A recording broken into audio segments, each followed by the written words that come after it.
भगवद गीता, जिसे अक्सर गीता के नाम से जाना जाता है, हिंदू धर्म का एक अत्यंत महत्वपूर्ण और पूजनीय ग्रंथ है।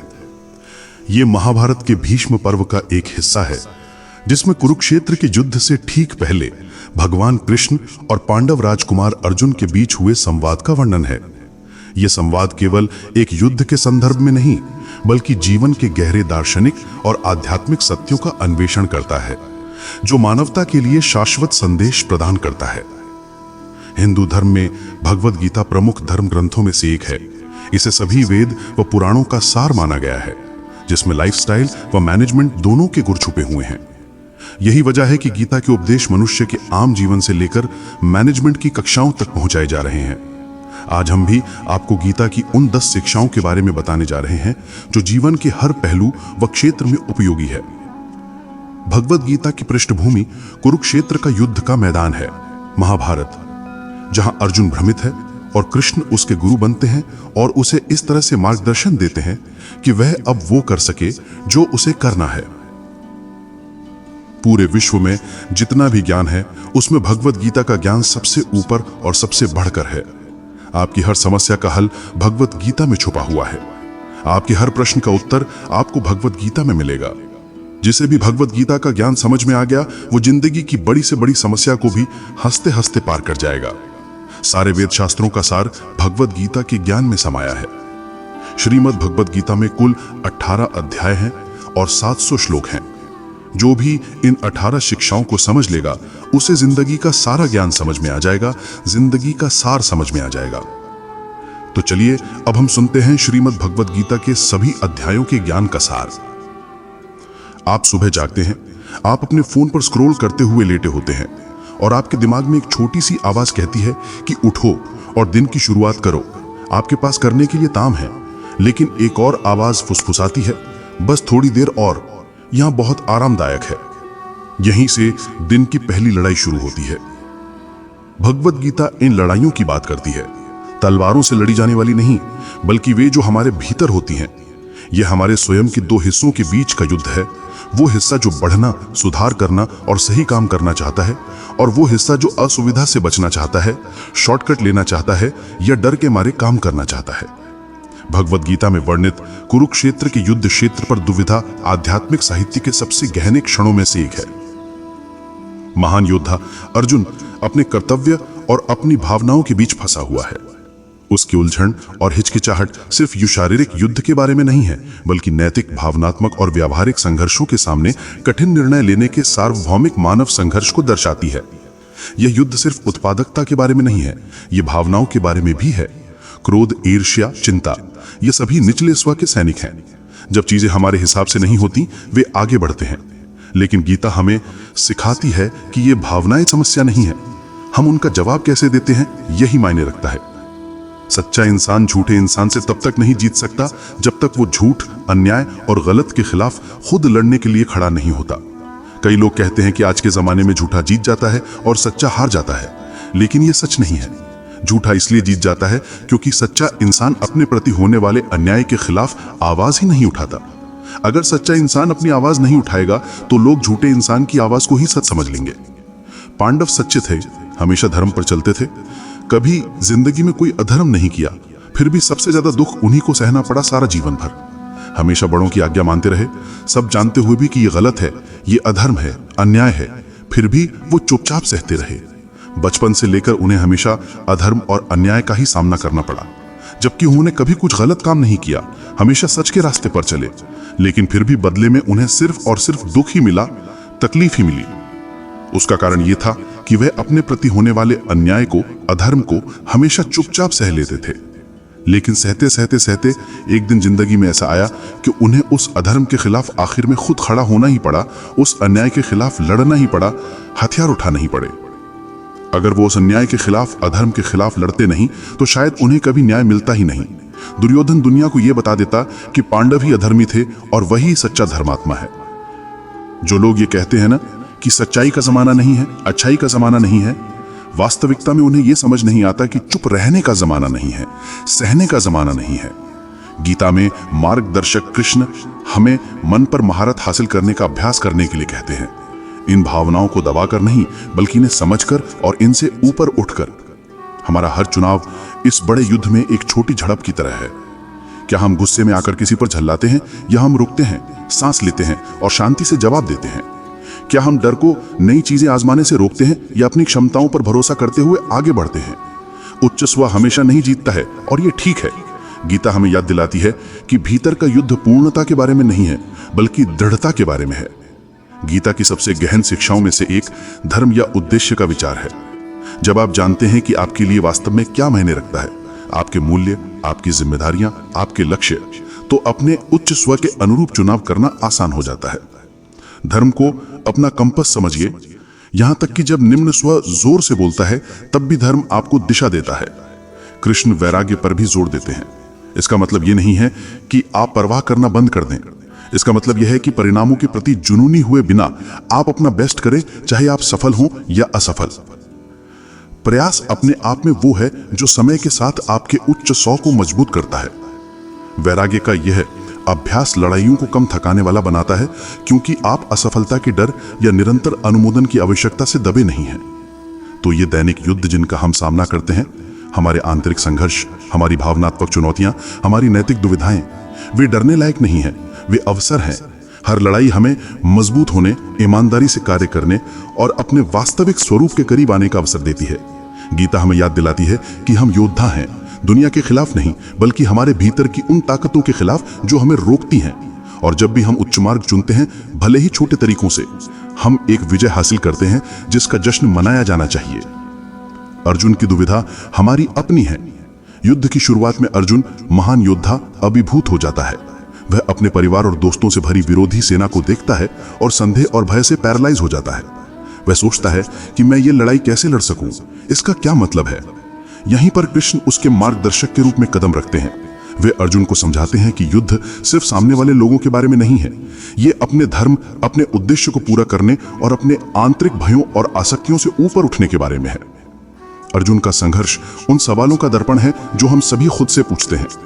जीवन इतना चुनौतीपूर्ण क्यों है? जब चीजें कठिन हो तो मैं स्ट्रांग कैसे रहूं? जब सब कुछ भ्रमित करने वाला लगे तो सही काम क्या है? हम जो रोजाना की लड़ाइयां लड़ते हैं, अब अपने जीवन के बारे में सोचिए। हर दिन एक कुरुक्षेत्र है जिसमें छोटी और बड़ी लड़ाइयां हैं। विकल्पों की लड़ाई। क्या आपको अपनी जिम्मेदारियों पर अडिग रहना चाहिए, भले ही ये कठिन हो, या एक आसान, कम संतोषजनक रास्ता अपनाना चाहिए? भावनाओं की लड़ाई। जब क्रोध, ईर्ष्या या चिंता उठती है, तो क्या आप उन्हें खुद पर हावी होने देते हैं, या आप रुकते हैं, सांस लेते हैं और बुद्धिमानी से जवाब देते हैं? क्या आप ग्रो करने के लिए आवश्यक अनुशासन का पालन करते हैं, या टाल मटोल और विचलित होने देते हैं? ये लड़ाइयां साधारण लग सकती हैं, लेकिन ये हमारे स्वरूप को शेप करती हैं। आइए इस दुविधा और कृष्ण द्वारा इसे हल करने के लिए दिए गए पाठों में गोता लगाएं। अपने धर्म, उद्देश्य को समझें, जीवन में अपनी भूमिका और जिम्मेदारियों को जानें और उनके अनुरूप कार्य करें। कृष्ण अर्जुन को याद दिलाते हैं कि एक योद्धा के रूप में उसका कर्तव्य न्याय और सही के लिए लड़ना है। भय या आसक्ति के कारण युद्ध से बचना, अपने उद्देश्य को त्याग देना होगा। तुम्हें अपने कर्तव्य करने का अधिकार है, परंतु कर्म के फलों पर नहीं। तुम्हारे कार्य का परिणाम तुम्हारा मकसद ना हो, ना ही तुम्हारी आसक्ति तुम्हें निष्क्रियता की ओर ले जाए। अर्जुन निराशा के कारण युद्ध क्षेत्र छोड़ने के लिए तैयार था, लेकिन कृष्ण ने उसे याद दिलाया कि अपने कर्तव्यों की उपेक्षा करने से केवल अधिक हानि होगी। अर्जुन की हिचकिचाहट युद्ध के परिणामों के डर से और उसके सामने अपने ही रक्त संबंधियों से थी, उसकी अपनी व्यक्तिगत भावनाएं जो उसकी चिंता में योगदान करती थी।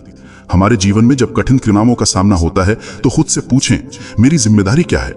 मेरे मूल्य और उद्देश्य के अनुसार क्या है? सही के लिए खड़े रहना भले ही कठिन हो, या प्रतिबद्धताओं को पूरा करना भले ही वे असुविधाजनक हों। एक छात्र का धर्म लगन से अध्ययन करना है, चाहे वे कक्षा में टॉप पर हो या नहीं। ये उनके नियंत्रण में नहीं है, लेकिन उनका ईमानदार प्रयास है।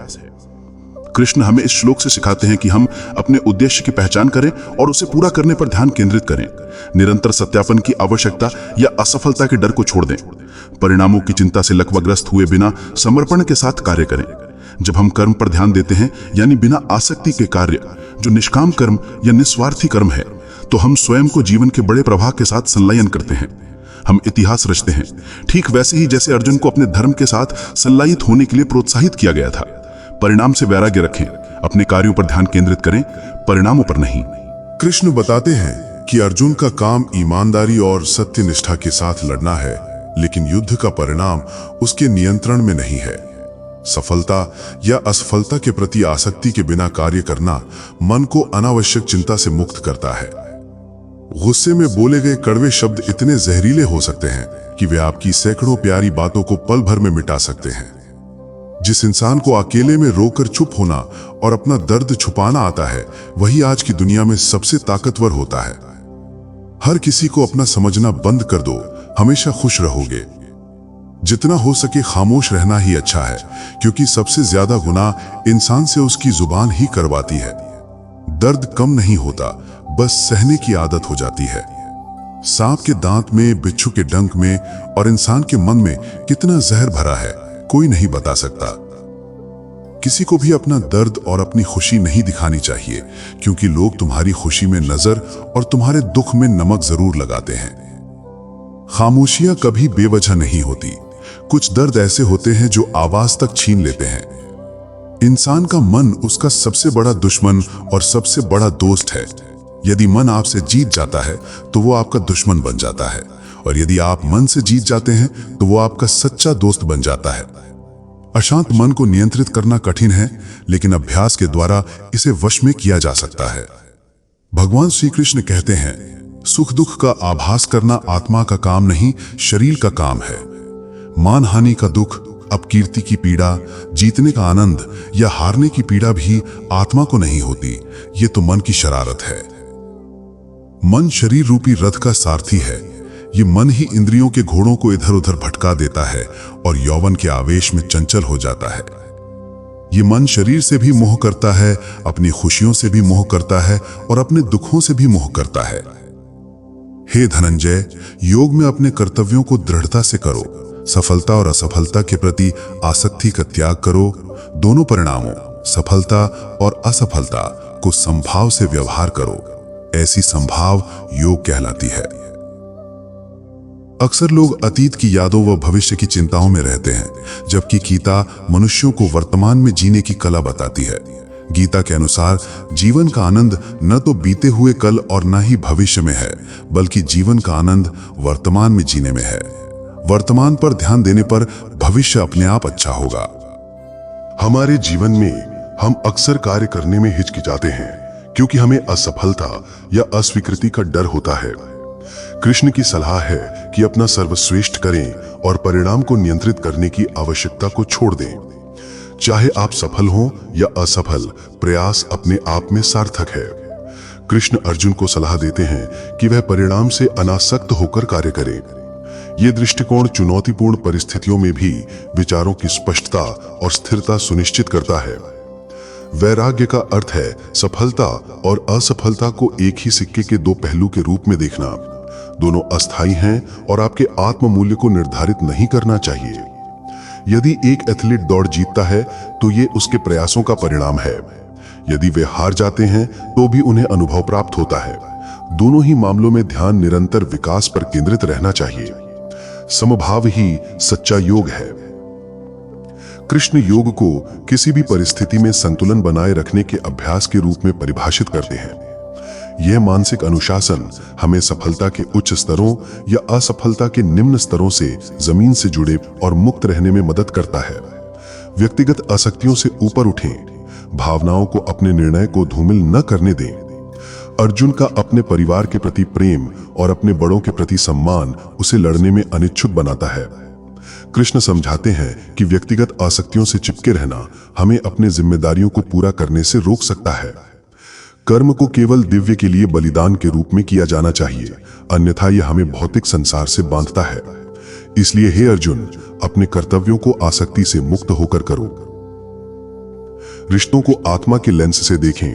समझें कि आपके प्रियजन भी अपनी अपनी यात्रा पर शाश्वत आत्माएं हैं।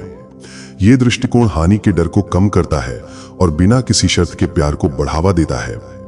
अपने बच्चे की सफलता को अपने मूल्य के प्रतिबिंब के रूप में चिपके रहने के बजाय उन्हें उनके उद्देश्य की खोज में समर्थन दें। आत्मा जन्म और मृत्यु से परे है। आसक्तियां अस्थायी शरीर और रिश्तों के साथ बहुत अधिक पहचान करने से उत्पन्न होती हैं। आत्मा की शाश्वत प्रकृति को भूल जाती हैं। व्यक्तिगत आसक्तियां पक्षपातपूर्ण निर्णयों को जन्म दे सकती हैं। अर्जुन लड़ने में हिचकिचा रहा था क्योंकि उसने युद्ध के मैदान में अपने प्रियजनों को देखा था। कृष्ण ने उसे याद दिलाया कि उनके आत्माएं शाश्वत हैं और उन्हें नुकसान नहीं पहुंचाया जा सकता, जिससे उसे अपनी भावनात्मक आसक्तियों से ऊपर उठने में मदद मिली। आप जिसमें जितना ज्यादा अपनापन और मोह रखोगे, वही इंसान आपको सबसे ज्यादा रुलाएगा। वास्तविकता में जो श्री कृष्ण ने गीता का ज्ञान आरंभ किया, उसका असली कारण था अर्जुन का मोह। अर्जुन जैसा वीर और बहादुर योद्धा अपने मोह के कारण कमजोर पड़ गया था, अपने आप से ही हारने लगा था। पांडवों ने जिंदगी भर दुख ही दुख सहा, उसका एक ये भी बहुत बड़ा कारण था कि उन्हें अपने स्वजनों में बहुत मोह था, अपने परिवार में बहुत अपनापन था। उन्हें किसी और बाहर वाले ने दुख नहीं दिया था, उन्हें उनके अपनों ने ही रुलाया था, उन्हें उनके अपनों ने ही दर दर पर भीख मांगने के लिए मजबूर कर दिया था। हर कार्य व परिणाम के पीछे कोई ना कोई कारण होता है, इसलिए कार्य व परिणाम अच्छा करने के लिए कारण ठीक होना जरूरी है। इसलिए मनुष्य को कारण अच्छा करने पर ध्यान देना चाहिए, इससे परिणाम अपने आप अच्छा होगा। एक नेता जो कुछ टीम सदस्यों के प्रति अत्यधिक आसक्त होता है, वह अनुचित निर्णय ले सकता है। इसलिए वैराग्य निष्पक्षता और बड़े लक्ष्य पर ध्यान केंद्रित करना सुनिश्चित करता है। हमारे जीवन में व्यक्तिगत आसक्तियों का अर्थ प्रियजनों की उपेक्षा करना या भावनाहीन बनना नहीं है, बल्कि वे हमें ज्ञान और करुणा के साथ कार्य करने के लिए प्रोत्साहित करती हैं, हानि का डर या अत्यधिक निर्भरता से मुक्त। इसका मतलब ये नहीं है कि हम लोगों की परवाह करना बंद कर दें, बल्कि ये भावनाओं जैसे भय, अपराध बोध या आसक्ति को हमें सही काम करने से रोकने के बारे में है। उदाहरण के लिए, एक माता पिता अपने बच्चे को प्यार से अनुशासित करते हैं, भले ही उस समय ये असहज लगे। मन और भावनाओं को नियंत्रित करें। मन पर महारती स्पष्टता और सही कार्य की ओर ली जाती है। कृष्ण जोर देते हैं कि मन एक बेचैन बंदर की तरह है जो भावनाओं और संदेहों से आसानी से विचलित हो जाता है। आत्म जागरूकता और अनुशासन के माध्यम से हम मन को शांत कर सकते हैं और बेहतर निर्णय ले सकते हैं। आप अगर अपनी जिंदगी की तरफ गौर करेंगे तो आपका ये अपनापन, आपका ये मोह आपको खुशी नहीं देता, बल्कि जिंदगी भर आपको रुलाता रहता है, आपको दुख देता रहता है। हमारे दुख सुख का कारण हमारे मन का मोह है। सारी दुनिया में लोगों के साथ कितने ही हादसे होते रहते हैं, लेकिन हमें कुछ खास फर्क नहीं पड़ता। बस जैसे एक ब्रेकिंग न्यूज सुन ली कि यहाँ तूफान आ गया, कहीं आंधी आ गई, कहीं लोग मर रहे हैं, बस 2 मिनट के लिए लगता है, फिर किसी को याद भी नहीं रहता कि क्या हुआ है। लेकिन जिसे हम अपना मानते हैं, उसे जरा सी चोट आ जाए, अगर उसे कुछ हो जाए तो दिल को बहुत तकलीफ होती है। दुनिया के व्यवहार का हमें इतना दुख नहीं होता जो अपनों के गलत व्यवहार का हम दुख होता है। दुनिया की बातों से इतनी चोट नहीं पहुंचती जितना अपनों की बातों से चोट पहुंचती है। याद रखना, जिससे भी आप जितना गहरा जुड़ोगे, उतना ही ज्यादा आपको दुख भी झेलना पड़ेगा, और इस दुख से आप भाग नहीं सकते। अगर आप मोह जाल में फंसे हुए हो तो अक्सर आप उस इंसान को रोते हुए ही देखोगे जिसने किसी से बहुत ज्यादा मोह और अपनापन किया है। जिसने मन को जीत लिया है, उसके लिए मन सबसे अच्छा मित्र है, लेकिन जिसने ऐसा करने में विफल रहा है, उसके लिए मन सबसे बड़ा शत्रु रहेगा। मनुष्य को अपने मन से स्वयं का उत्थान करना चाहिए, न कि स्वयं को गिराना चाहिए। मन बद्ध जीव का मित्र है और मन उसका शत्रु भी है। भगवत गीता में कृष्ण की शिक्षा हमें याद दिलाती है कि मन एक शक्तिशाली उपकरण है, लेकिन तभी जब हम उस पर महारत हासिल करना सीख लें। अपनी भावनाओं और विचारों को नियंत्रित करके हम जीवन की चुनौतियों को ज्ञान और शांति के साथ नेविगेट कर सकते हैं। एक नियंत्रित मन एक स्थिर कंपास के रूप में कार्य करता है, जो हमें संतुष्टि, शांति और उच्च उद्देश्य की ओर मार्गदर्शन करता है। मन और भावनाओं को नियंत्रित करने के कुछ व्यावहारिक कदम हैं। आत्म जागरूकता का अभ्यास करें। अपने विचारों और भावनाओं को बिना किसी निर्णय के नियमित रूप से देखें। पैटर्न को पहचानना आपको आवेगपूर्ण प्रतिक्रिया देने की बजाय जवाब देने में मदद करता है।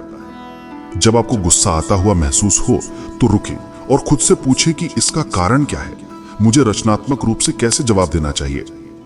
आप अपने विचारों की श्रृंखला में देखने के लिए और बेहतर उत्पादकता के लिए नोटपैड या पत्रिकाओं का उपयोग कर सकते हैं।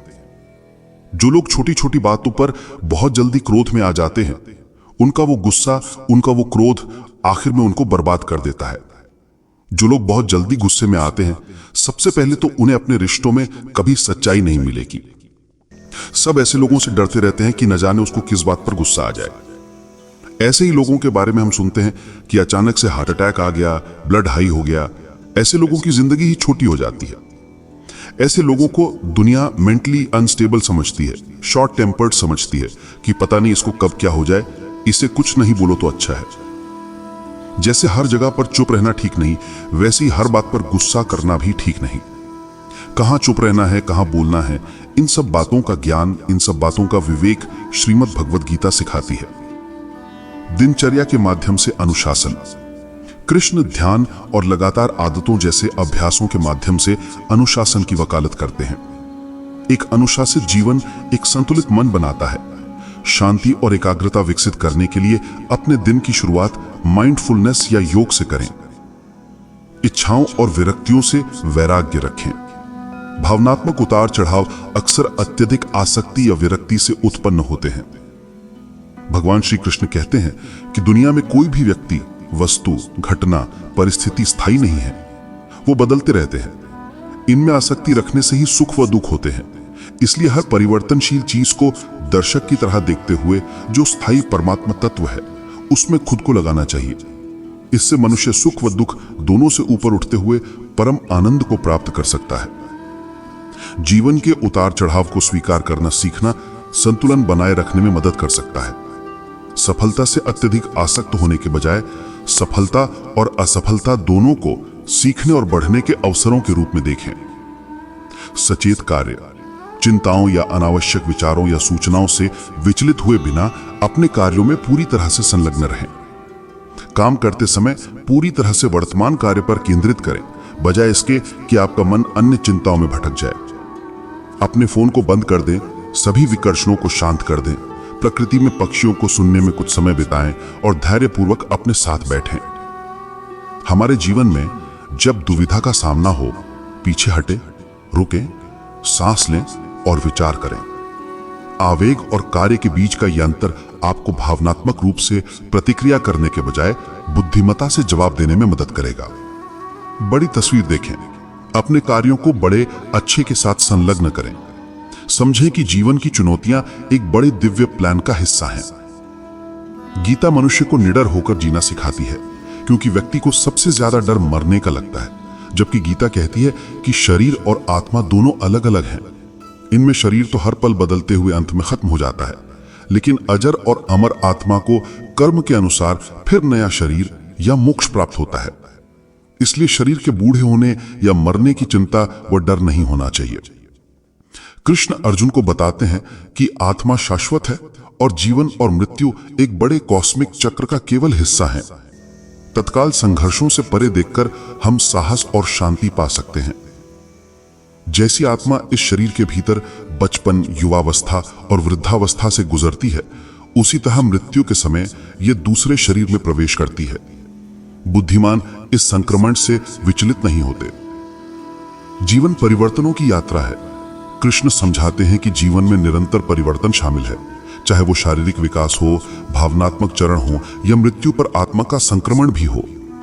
इसे पहचानने से हमें तत्काल संघर्षों और हानियों से परे देखने में मदद मिलती है। असफलता या हानि का दर्द सीखने और विकास के एक बड़े चक्र का हिस्सा है। आत्मा की शाश्वतता। आत्मा शाश्वत और अपरिवर्तनीय है, जबकि शरीर और भौतिक अनुभव स्थायी हैं। इस बड़ी तस्वीर को समझने से हमें शांति और वैराग्य के साथ चुनौतियों का सामना करने की अनुमति मिलती है। किसी प्रियजन को खोना दर्दनाक है, लेकिन यह जानना कि उनकी आत्मा अपनी यात्रा जारी रखती है, शांति और परिप्रेक्ष्य ला सकता है। ज्ञान स्थिरता लाता है। प्रकृति में कुछ भी स्थायी नहीं होने की वजह से उसमें बदलाव होता रहता है। इन बदलावों की वजह से ही जीवन में गरीबी, अमीरी, रोग, निरोग तथा सुख दुख चलते रहते हैं। एक व्यक्ति जो जीवन के व्यापक उद्देश्यों को देखता है, वो सफलताओं या असफलताओं, सुखों या दुखों से अत्यधिक आसक्त नहीं होता। यह स्थिरता आंतरिक शांति की ओर ले जाती है। हमारे जीवन में जब चीजें भारी लगती हैं, तो खुद को याद दिलाएं कि चुनौतियां अस्थायी हैं और अक्सर विकास की ओर ले जाती हैं। विश्वास करें कि आपके सामने आने वाली कठिनाइयों का एक उद्देश्य है, भले ही आप उसे अभी न देख सकते हों।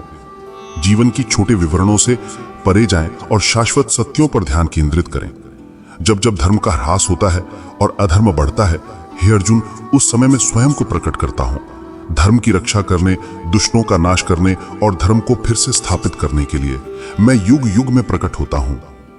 हरे कृष्ण कृष्ण कृष्ण हरे हरे, हरे हरे हरे हरे।